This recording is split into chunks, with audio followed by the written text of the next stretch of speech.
Hello everyone, कैसे हैं आप सब? बढ़िया। चलिए, अच्छी बात है। बढ़िया, स्वस्थ और खुश रहना चाहिए। आज हम बात करने वाले हैं मौलिक अधिकार के बारे में। मौलिक अधिकार 5वें नंबर का मौलिक अधिकार पढ़ रहे हैं। कौन सा है? संस्कृति और शिक्षा संबंधी अधिकार, यानी कि कल्चर और एजुकेशनल राइट। किस आर्टिकल में है? 29 और 30। अनुच्छेद 29 और 30 में संस्कृति और शिक्षा संबंधी अधिकार दिए गए हैं। क्लियर रखिएगा आप। क्या कहा गया है? अनुच्छेद 29 क्या कहता है? अल्पसंख्यक वर्गों के हितों का संरक्षण। क्या है? अल्पसंख्यक वर्गों के हितों का संरक्षण। अल्प अर्थात थोड़े, संख्या मात्रा, यानी कि मात्रा में थोड़े, अल्पसंख्यक मात्रा में थोड़े।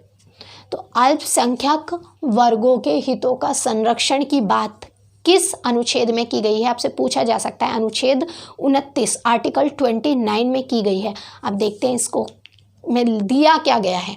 भारत के राज्य क्षेत्र या उसके किसी भाग के निवासी नागरिक के किसी अनुभाग को जिसकी अपनी विशेष भाषा, क्या विशेष भाषा, लिपि या संस्कृति, इन 3 आधार है। भाषा, लिपि और संस्कृति। याद रखिएगा, भाषा, लिपि और संस्कृति।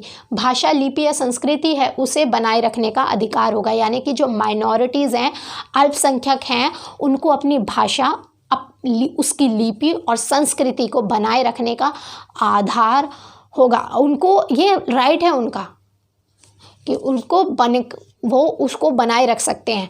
उनका ये अधिकार है, क्योंकि अगर वो अल्पसंख्यक हैं तो ऐसा हो सकता है ना कि भाई उनकी संस्कृति को समय रहते धीरे धीरे ख़त्म होने लग जाए। तो इसलिए उनको ये अधिकार दिया गया है कि वो उसको बनाए रखने का उनको फंडामेंटल अधिकार है। क्लियर रखिएगा आप ये बात। भाषा है तो लिपि भी आवश्यक होगी। लिपि क्या होती है? आपने हिंदी पढ़ी हो तो उसमें होती है देवनागरी लिपि।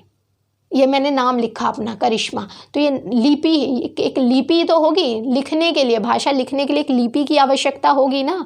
तो यही होती है लिपि, और भाषा उसे ही कहा जाएगा। आप देखते हैं हमारे संविधान में वर्तमान समय में कितनी भाषाएं रखी गई हैं, 22 भाषाओं को। तो वो संविधान में क्या क्राइटेरिया है किसी को भाषा का दर्जा देने के लिए? तो सबसे पहले तो यही है कि उस भाषा की अपनी लिपि होनी चाहिए, उसकी एक कल्चर, उसका एक संस्कृति भी रही हो। बाकी हम डिटेल्ड में देखेंगे जब पॉलिटी पढ़ेंगे कि संविधान में अगर किसी भाषा को रखा जाता है तो वो क्या क्राइटेरिया है संविधान में स्थान देने के लिए, किन आधार, क्या क्या आधार हैं संविधान में जगह बनाने के लिए। भाषा, लिपि और संस्कृति, इन 3 आधारों को बनाए रखने का उनको अधिकार होगा। राज्य द्वारा पोषित या राज्य निधि से सहायता पाने वाली, यानी कि जो भी ऐसे शिक्षण संस्थान हैं जो राज्य के द्वारा चलाए जाते हैं या राज्य उनको पैसा देती है, अनुदान देती है, तो राज्य यही बात कहेगी कि राज्य द्वारा पोषित या राज्य निधि से सहायता पाने वाली किसी शिक्षा संस्था में प्रवेश से किसी भी नागरिक को केवल धर्म, मूलवंश, जाति, भाषा या इनमें से किसी के भी आधार पर वंचित नहीं किया जाएगा। क्या क्या है आधार? याद रखिएगा। पहला धर्म, दूसरा मूलवंश, यानी कि आप किसी भी रिलीजन से हो, आपका मूलवंश कुछ भी हो, आप किसी भी मूल से हो। सबका होता है ना, कोई ना कोई। आप घर पे पता कीजिएगा आपका मूल वंश क्या है, अगर नॉलेज नहीं है तो। सबके आप एक मूल वंश होता है, तो आपका मूल वंश कुछ भी हो, आपकी जाति, कास्ट कुछ भी हो, या आपकी लैंग्वेज कुछ भी हो, आपको इन आधारों पर बिल्कुल भी इन शिक्षण संस्थाओं में प्रवेश करने से नहीं रोका जाएगा। अगर कोई ऐसा करता है तो वो आपके मौलिक अधिकारों का हनन है। क्लियर? अनुच्छेद 30 शिक्षा संस्थाओं की स्थापना और प्रशासन करने का अल्पसंख्यक वर्गों का अधिकार। क्या बात कहता है अनुच्छेद 30? जो अल्पसंख्यक वर्ग हैं वो अपनी भाषा, लिपि, कल्चर इत्यादि को बनाए रखने के लिए, उसको बचाए रखने के लिए शिक्षण संस्थाओं की स्थापना कर सकते हैं, उनकी देखरेख कर सकते हैं, उनका शासन प्रशासन चला सकते हैं। क्लियर रखिएगा बात। देखिए क्या कहा गया है, शिक्षा संस्थाओं की स्थापना और प्रशासन करने का अल्पसंख्यक वर्गों का अधिकार। आपसे पूछा जा सकता है कि अनुच्छेद 30 क्या कहता है, तो शिक्षण संस्थाओं की स्थापना और प्रशासन करने का अल्पसंख्यक वर्गों का अधिकार। अब इसमें क्या कहा गया है, धर्म या भाषा पर आधारित सभी अल्पसंख्यक, यानी कि धर्म, रिलीजन, भाषा, लैंग्वेज, धर्म या भाषा पर आधारित सभी अल्पसंख्यक वर्गों को अपनी रुचि की शिक्षा संस्थाओं की स्थापना और प्रशासन का अधिकार होगा। आप देखते हैं, मदरसे देखते हैं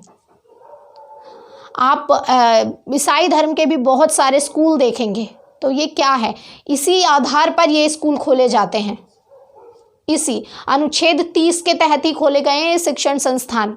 तो क्लियर रखिएगा, जब आप मदरसे देखते हैं या सिखों के भी द्वारा आजकल बहुत स्कूल खोले जा रहे हैं, आप ईसाइयों के द्वारा देख सकते हैं, तो किस आधार पर खोले जाते हैं शिक्षण संस्थान, तो ये अनुच्छेद 30 के तहत जो अधिकार प्राप्त है।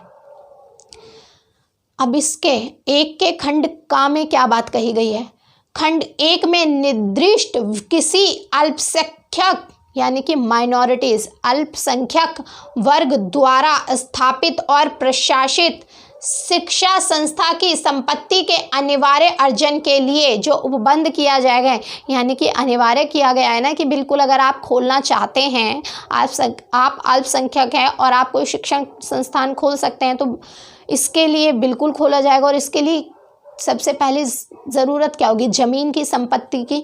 तो इसी से संबंधित बात है कि संपत्ति के अनिवार्य अर्जन के लिए उपबंध करने वाली विधि बनाते समय राज्य, विधि कौन बनाएगी, तो राज्य बनाएगा। तो राज्य उस विधि बनाते समय राज्य यह सुनिश्चित करेगा कि ऐसी संपत्ति के अर्जन के लिए ऐसी विधि द्वारा नियत या उसके अधीन अवधारित रकम, यानी कि पैसा, क्या बात की गई है, पैसा, रकम, मनी, तो रकम इतनी हो कि उस खंड के अधीन प्रत्याभूत अधिकार निर्बंधित या निराकृत ना हो, यानी कि क्राइटेरिया होगा।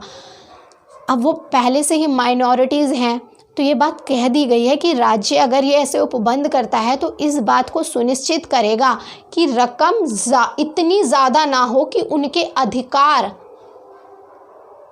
किसी भी तरीके से उनके अधिकार निर्बंधित हों। क्लियर रखिएगा इस बात को आप। 3 तरीके के स्कूल खोले जाते हैं इसमें भी। एक होते हैं जो राज्य से मान्यता प्राप्त होते हैं, राज्य से मान्यता प्राप्त होते हैं और राज्य के द्वारा उनको अनुदान भी दिया जाता है। क्लियर है, यानी कि पैसा भी प्रोवाइड किया जाता है। एक वो स्कूल होते हैं जो राज्य से मान्यता प्राप्त तो करते हैं परंतु राज्य के द्वारा उनको पैसा नहीं दिया जाता, पैसा वो अपने स्तर पर अपने आप ही देखते हैं। और एक वो स्कूल होते हैं जो मान्यता, राज्य से मान्यता लेते हैं और साथ ही साथ अनुदान, दोनों चीज़ें रखते हैं। आप देखते हैं कि क्योंकि कोई भी शिक्षण संस्थान है, अगर उसमें डिग्री नहीं दी जाएगी, चीज़ें नहीं की जाएंगी, तो फिर शिक्षा का आधार क्या होगा। और ये डिग्री देने का, डिप्लोमा देने का कार्य तो राज्य के द्वारा ही किया जाएगा। तो इससे संबंधित विधि भी कौन बनाएगा, इससे संबंधित विधि भी हमारी राज्य सरकार ही बनाती है। और साथ ही साथ जो वहाँ पर अपॉइंटमेंट होती हैं टीचरों की, उनके भी क्राइटेरिया जो तय करती हैं वो राज्य करती है। नहीं, बिल्कुल राज्य भी करती है। अगर आप कहें कि फिर उनके अधिकार, उनको अधिकार दे रखा है कि आप अगर कोई प्रधानाचार्य अपॉइंट करना चाहते हैं तो बिल्कुल कर सकते हैं, परंतु अगर आप नहीं कर पाते तो कौन करेगा, तब राज्य सरकार देख सकती है अगर आप चाहें तो। क्योंकि हर चीज़ के लिए कुछ ना कुछ रिस्ट्रिक्शन भी होना आवश्यक है ना। ऐसा नहीं है कि आप अगर बेसिक, ठीक है, आप मदरसा चला रहे हैं, आप ईसाई धर्म से संबंधित कोई स्कूल चला रहे हैं, परंतु एक शिक्षा का आधार क्या हो, यानी कि जो वहाँ पे टीचर पढ़ा रहे हैं वो एजुकेटेड भी तो होने चाहिए। ऐसे ही नहीं ना किसी को भी भर्ती कर लिया, किसी को भी रख लिया पढ़ाने के लिए। अब जब टीचर ही सही से पढ़ा हुआ नहीं होगा, उसकी भर्ती से संबंधित कोई क्राइटेरिया ही नहीं होगा, तो आप कैसे उसको कह सकते हैं, आप तो कोई उंगली नहीं उठा सकते। और ये तो भविष्य के साथ भी खिलवाड़ हो जाएगा। तो इसलिए कि किस एजुकेटेड अध्यापक होने चाहिए, इन सब बातों का भी ध्यान रखा जाता है यहाँ पर। अब देखते हैं, एक में तो ये बात कह दी गई कि धर्म या भाषा पर आधारित सभी अल्पसंख्यक वर्गों को शिक्षण संस्थान खोलने, साथ ही साथ उनका प्रशासन करने का भी अधिकार होगा। अब इसके 2 यानी कि अनुच्छेद 30 जो है उसका 2 क्या बोलता है, शिक्षा संस्थाओं को सहायता देने में, यानी कि शिक्षण संस्थाओं को जो सहायता, मैंने अभी बताया ना आपको, कुछ ऐसे भी शिक्षण संस्थान हैं जो पैसा, डोनेशन, अनुदान भी प्राप्त करते हैं। शिक्षा संस्थाओं को सहायता देने में राज्य किसी शिक्षा संस्थाओं के विरुद्ध इस आधार पर विभेद नहीं करेगा कि वह धर्म या भाषा पर आधारित किसी अल्पसंख्यक वर्ग के प्रबंधन में है। यहाँ पर यह बात क्लियर कह दी गई है कि यहाँ पर राज्य के द्वारा किसी अल्पसंख्यक वर्ग के धर्म के आधार पर, भाषा के आधार पर पैसा देने में, फंड करने में, अनुदान देने में विभेद नहीं किया जाएगा। क्लियर रखिएगा आप ये बात कि राज्य इस तरीके का कोई विभेद नहीं कर सकता। अल्पसंख्यकों के द्वारा चलाए जाने वाला शिक्षण संस्थान है तो हम आपको इतना पैसा नहीं देंगे, आप कम पैसा देंगे, इस तरीके का कोई विभेद राज्य के द्वारा नहीं किया जा सकता। तो आप मोटे मोटे तौर पर इस अनुच्छेद को सिर्फ इतना समझ सकते हैं कि अल्पसंख्यक वर्गों के हितों का संरक्षण करता है, ताकि वो भी अपनी भाषा, अपनी लिपि, अपनी संस्कृति, अपने कल्चर को बचाए रख सकें। ठीक है, तो इसलिए ये बात कही गई है इस अनुच्छेद में कि वो अपनी शिक्षण संस्थाएं खोल सकते हैं, उनका शासन प्रशासन चला सकते हैं। और आप देखते हैं ना, स्कूल में अब डोनेशन लिया जाता है, वो डोनेशन शुल्क ले सकते हैं कुछ, वो भी इतना बड़ा शुल्क नहीं ले सकते आप कि सामने वाला दे ही ना पाए। कुछ शुल्क रख सकते हैं आप, परंतु आप डोनेशन प्राप्त नहीं कर सकते हैं। परंतु एक और चीज़ है, आज वर्तमान समय में आप अच्छे स्कूलों में देखेंगे तो डोनेशन की प्रथा है, बड़े स्तर पर वहाँ पर डोनेशन लिया जाता है। इनलीगल है परंतु ये डोनेशन लेना, पर क्या करें, चीज़ें चल रही हैं। तो हमने देखा अनुच्छेद 29 और 30। आप बात करते हैं अनुच्छेद 31 में। अनुच्छेद 31 क्या कहता है? अनुच्छेद, मैंने आपको पहले ही बताया था कि मूल संविधान में 7 मौलिक अधिकार थे, परंतु अभी कितने हैं? 6। तो वो कौन सा मौलिक अधिकार था जिसको इस मौलिक अधिकार के जो पार्ट से हटाकर किसी और पार्ट में ऐड कर दिया गया है? तो वो था अनुच्छेद 31। निरसित कर दिया गया है इसको, अब इस पार्ट से हटा दिया गया है। कौन से संविधान संशोधन के द्वारा? 44वें संविधान संशोधन के द्वारा। कौन सा सन था, कौन सा ईयर था? 1978 में। और क्या था ये अधिकार? संपत्ति का अनिवार्य अर्जन, यानी कि प्रॉपर्टी से संबंधित राइट अनुच्छेद 31 में दिए गए थे। अब इसको यहाँ से हटा दिया गया, अर्थात अब संपत्ति का जो अर्जन का अधिकार है वो हमारा मौलिक अधिकार नहीं रह गया है, अभी हमारा विधिक अधिकार बन गया है। कई बार क्वेश्चन पूछा जाता है कि क्या संपत्ति संबंधित अधिकार हमारा मौलिक अधिकार है या विधिक अधिकार है? तो मौलिक अधिकार नहीं है, अब ये विधिक अधिकार है।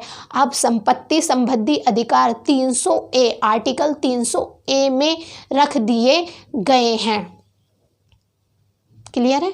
अब एक लेक्चर और आएगा आर्टिकल 32 से संबंधित, फिर हमारे मौलिक अधिकार कंप्लीट हो जाएंगे। चलिए आज के लिए इतना रखते हैं, धन्यवाद।